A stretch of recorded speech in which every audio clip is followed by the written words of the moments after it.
17 अगस्त है और मंगलवार का दिन है। पुलिस मुख्यालय में 96 बैच के आईपीएस अधिकारी, तेज तर्रार आईपीएस अधिकारी पारसनाथ, एक बड़ा नाम है, बहुत बड़ी जिम्मेदारी इन्होंने अपने एसपी रहते हुए, डीआईजी रहते हुए, आईजी रहते हुए कई जिलों में महत्वपूर्ण कार्य किया है। देखिए मैं आपको दिखाता हूँ, 7 नंबर में लिखा हुआ है पारसनाथ। 1/1/2021 को इन्होंने अपना इस पदभार ग्रहण किया है। मैं बात करता हूं कि आखिर आईपीएस अधिकारी ही क्यों बने और आखिर आईपीएस अधिकारी के लिए इतनी कड़ी पढ़ाई, लोग कहते हैं कि बहुत पढ़ना पड़ता है, बहुत मेहनत करना पड़ता है। तो नवयुवक को आखिर जिनको आईपीएस बनने की तमन्ना है, आईएएस बनने की तमन्ना है, उनके लिए क्या मैसेज है? और सोशल मीडिया का जो लोग काफी गलत प्रयोग भी कर रहे हैं उसके बारे में मैं पूछूंगा। हाँ सर, नमस्ते सर, कैसा आपको लग रहा है?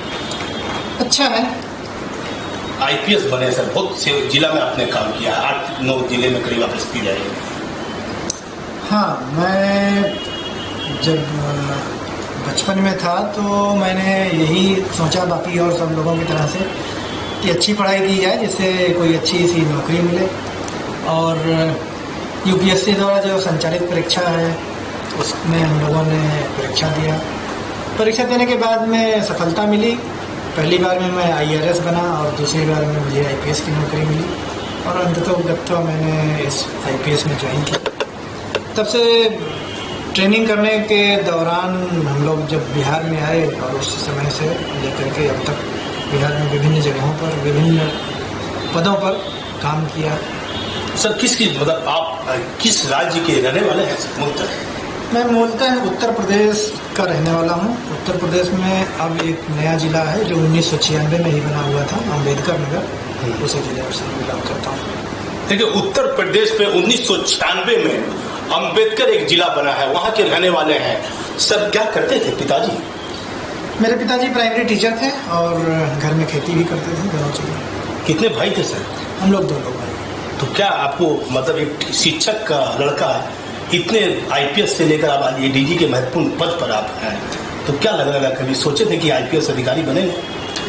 देखिए, ये तो कभी कोई नहीं सोचता है कि कौन सा वो पहुंचेगा या किस पर है, लेकिन इतना जरूर सबकी सोच रहती है कि मुझे अच्छी से अच्छी और सबसे अच्छी नौकरी जो है देश की उसमें पहुंचना है। तो हम लोगों ने भी अपने समय के साथ जैसे क्रमिक विकास हम लोगों का हुआ, उसमें जरूर ये सोचा कि देश की जो सबसे अच्छी नौकरी है, जो सबसे अच्छी पद है, उसमें हम लोग पहुँचे और प्रयास करने के बाद, परीक्षाएं देने के बाद में हम लोग इस स्थिति में आए कि आईपीएस में सिलेक्शन हुआ।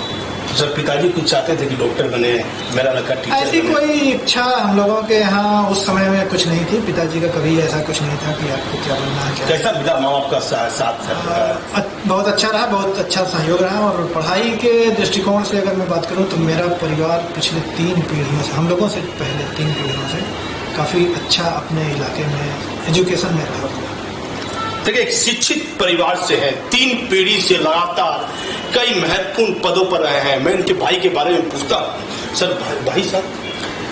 मेरे बड़े भाई लगभग मुझसे 11 वर्ष बड़े हैं और वो यूपी गवर्नमेंट में बीडीओ की नौकरी से प्रारंभ किए थे और अंत में वो सीडीओ, चीफ डेवलपमेंट ऑफिसर के पद से रिटायर किए।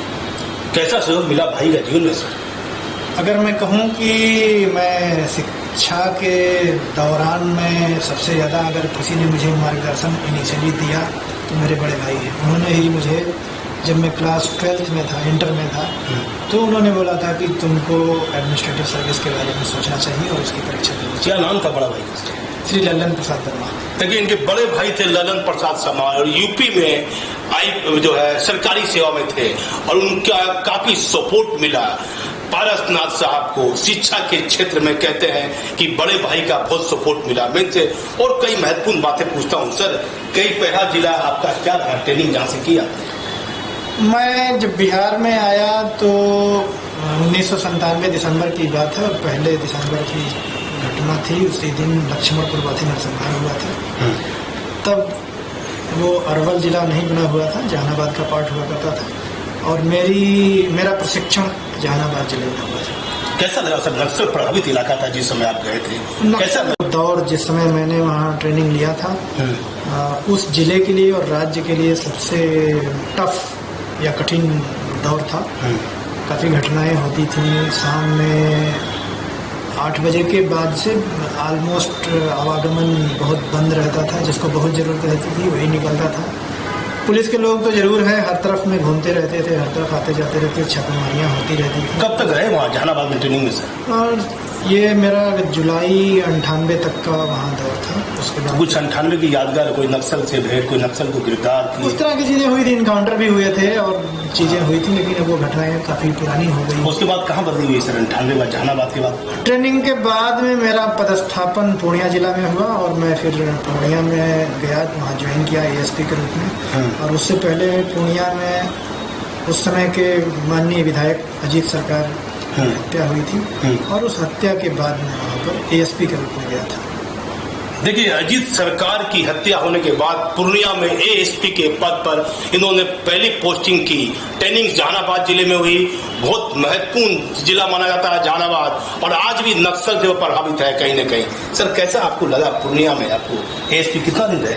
पूर्णिया में हम लोग लगभग मतलब जिस मेरी बैच के सारे लोग थे वो सितंबर में हम लोगों ने ज्वाइन किया था 98 में, और अप्रैल 99 में हम लोगों का प्रमोशन हो गया और उसके बाद में SP के पद पर हम लोग पदस्थापित हो गए। कहाँ पहली पोस्टिंग हुई सर SP की? SP के रूप में एक साहेबगंज जिला है जो अब झारखंड राज्य का पार्ट है, उस जिले में पदस्थापित हुआ था। कितने दिन रहे साहेबगंज जिले में सर? वहाँ पर मैं 17 महीने रहा। किस साल में सर? 1999 और 2000।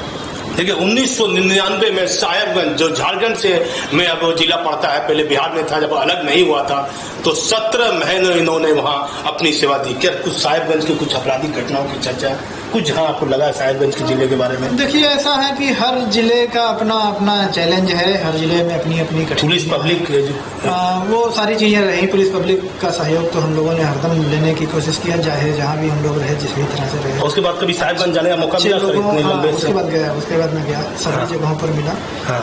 वहाँ पर कठिनाई सिर्फ यही थी कि हम लोगों का बॉर्डर बंगाल से होता था और बंगाल की तरफ में गंगा नदी भी थी और बंगाल की पुलिस और बाकी वहाँ के लोगों से ज़रा सहयोग कम मिल पाता था, तो कुछ कठिनाइयाँ भी होती थी। बट जो भी कठिनाइयाँ थी उसके बीच में हम लोगों को काम करना था और हम लोगों ने किया। उसके बाद साहेबगंज के बाद सर?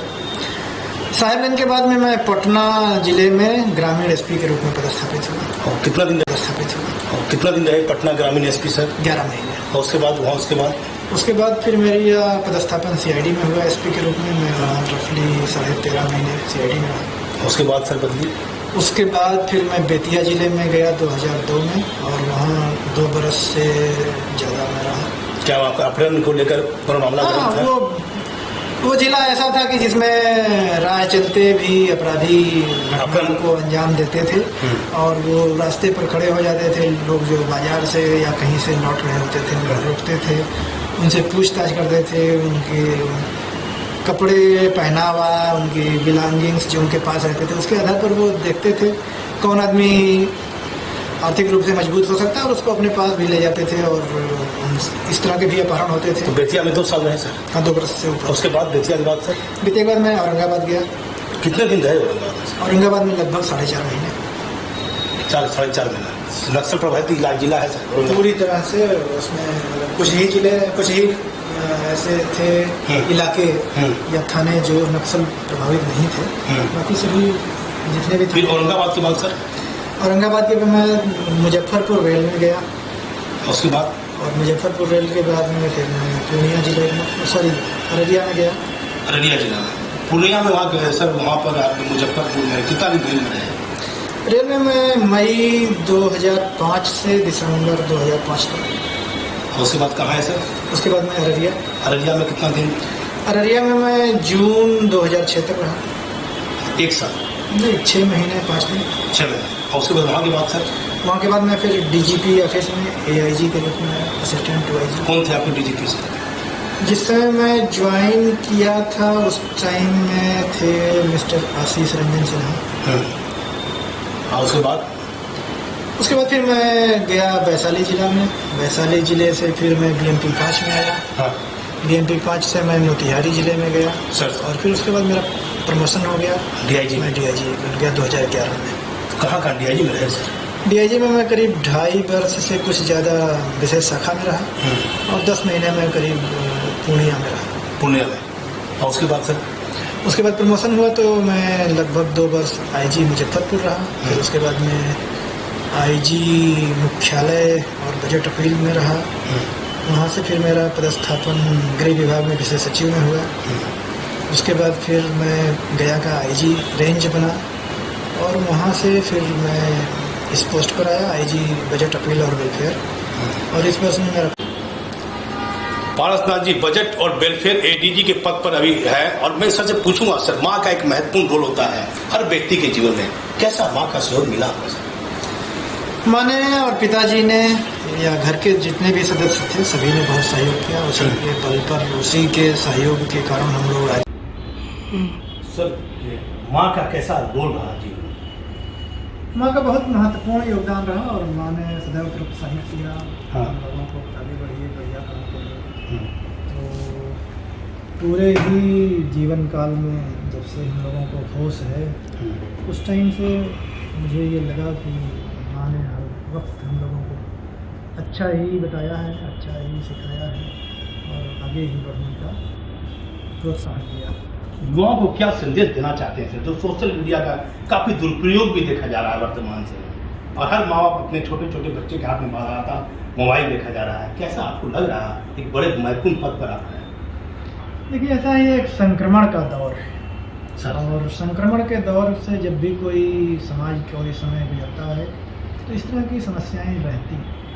अभी ये समस्या रहेगी कुछ समय के बाद में, जब सभी लोगों के पास में सोशल मीडिया या स्मार्टफोन, इंटरनेट के कनेक्शंस हो जाएंगे तो वो कुछ दिन के बाद में ये स्थिर हो जाएगा। मैं ज़रूर ये चीज़ कहना चाहूँगा, चाहे वो बच्चे हों, बड़े हों या बुजुर्ग हों, सोशल मीडिया या कोई भी मीडिया जो भी है उसका एक समय सीमा निर्धारित होना चाहिए, उसका सदुपयोग करना चाहिए। उसमें अच्छी और बुरी दोनों ही चीज़ें हैं। अच्छी चीज़ों का यूज किया जाए, उससे जानकारी मिलती है, अनुभव मिलता है, काम करने के तरीके जानकारी होती है, आगे बढ़ने के उपाय हैं, उनका उपयोग करके हमें आगे बढ़ना चाहिए। और बहुत अधिक अगर आप सोशल मीडिया में समय देंगे, लगातार समय देंगे, पूरा दिन उसी में लगे रहेंगे तो बाकी आपका जो पक्ष है जीवन का वो पीछे छूट जाएगा, आप उसमें आगे नहीं बढ़ सकेंगे और आपका विकास अच्छा नहीं होगा, ये एकांगी विकास होगा। सर अपराध को नियंत्रण करने के लिए और सरकार के पास अब संसाधन है आपके पास, पहले इतना संसाधन नहीं होता था, तो ऐसी स्थिति में बड़े बड़े क्राइम भी होते हैं, तो उस पर क्या मतलब आपने कई जिले में एसपी के रूप में काम किया, डीआईजी में आईजी मुजफ्फरपुर भी आप हैं, कैसा आपको लग रहा है? देखिए, ऐसा है कि अपराध समाज में सब दिन रहा है और भविष्य में भी रहेगा। इसको नियंत्रित करने के लिए जो पुलिस संगठन है उसके सभी पदाधिकारी अपने अपने तरीके से काम करते हैं। आज के समय में बहुत तरह की टेक्नोलॉजी भी हम लोगों के पास में उपलब्ध है जिसका भी हम लोग उपयोग करते हैं। ह्यूमन इंटेलिजेंस का कोई विकल्प नहीं है और ना हो सकता है।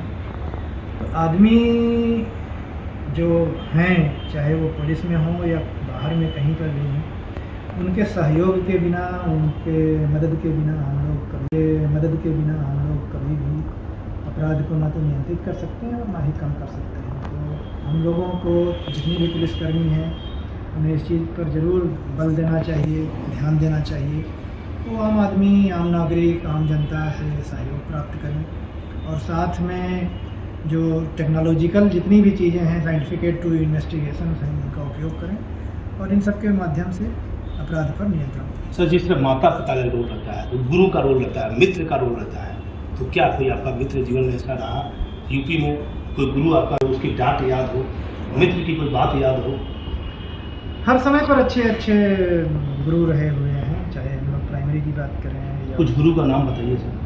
देखिए, ऐसा है कि एक गुरु का नाम लेना कुछ जितने भी गुरु का नाम है नहीं, हर स्टेज पर अलग अलग है। हम लोगों के अनेक गुरु रहे हुए हैं। प्राइमरी तक अलग गुरु रहे हुए हैं, प्राइमरी से लेकर 6 से लेकर के 8 तक दूसरे ग्रुप रहे हैं, 9th से 12th का दूसरा ग्रुप रहा हुआ है, फिर यूनिवर्सिटी के अलग ग्रुप रहे हुए हैं, फिर कुछ लोग ऐसे भी हम लोगों के सीनियर्स रहे हुए हैं जिन्होंने गुरु का रोल अदा किया हुआ है। वो गुरु नहीं थे, वो शिक्षक नहीं थे, लेकिन उन्होंने हमें प्रतियोगिता में किस तरह से लिखना है, किस तरह से प्रेजेंट करना है, क्या क्या चीज़ें इंक्लूड करनी चाहिए, क्या नहीं होनी चाहिए, वो भी उन्होंने सिखाया हुआ।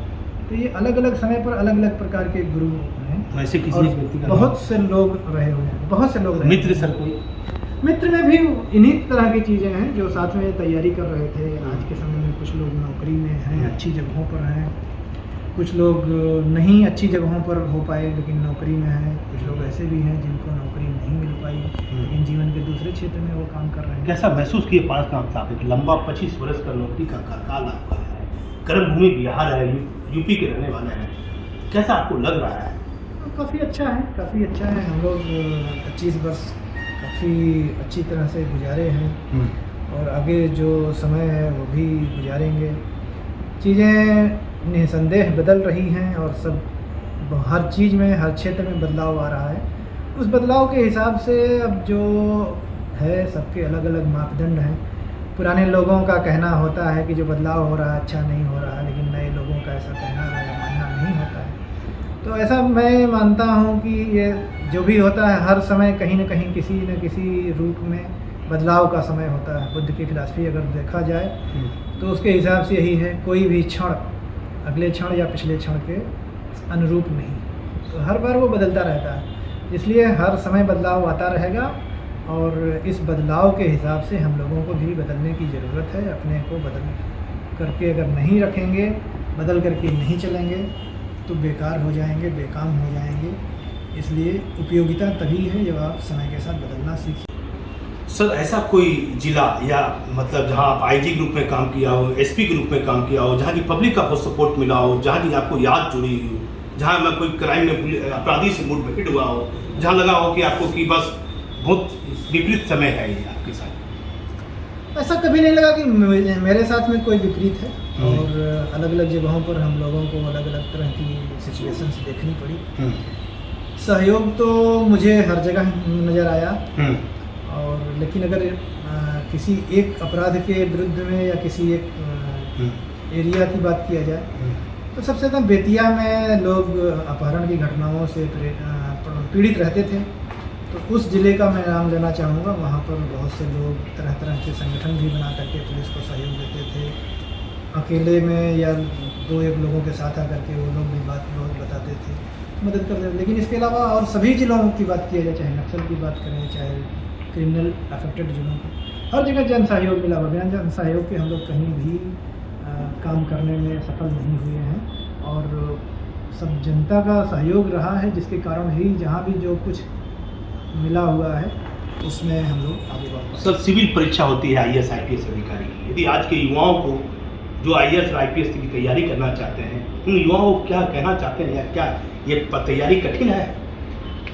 देखिए कठिन तो नहीं है, ऐसा असंभव नहीं है। कठिन तो जरूर है, कठिन है लेकिन असंभव नहीं है।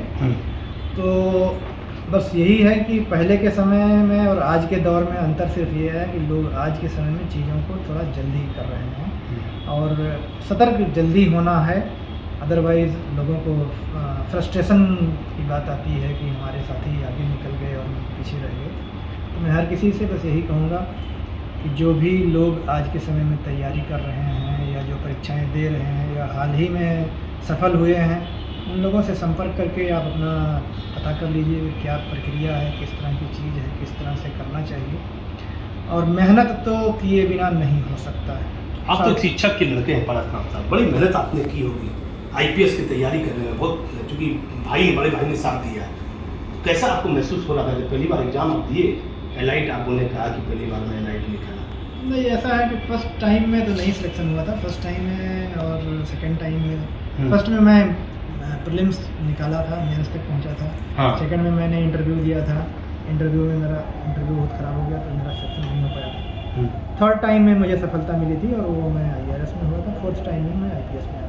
तो 4 बार मैंने एग्ज़ाम दिया, जिसमें 3 बार मैंने इंटरव्यू दिया, 2 बार मेरा सिलेक्शन हुआ। तो मेहनत के बिना तो नहीं हो सकता है और असफलता जो भी हाथ आई या जिस कारण से भी हाथ आई, उससे कभी मैं हतोत्साहित नहीं हुआ कि हाँ मुझे छोड़ देना चाहिए या कुछ होना चाहिए। उससे कुछ सीख करके और जो कमियां नज़र आती हैं उसको दूर करने की हरदम कोशिश किया, जिसके चलते मैं आगे बढ़ा और सिलेक्ट हो पाया। कर्म भूमि बिहार है, क्या जाते हैं यूपी कभी कभी अपने घर जिला? जरूर जाते हैं। यूपी घर है, वहाँ पर माता पिता जी रहते थे, लोग जाते थे।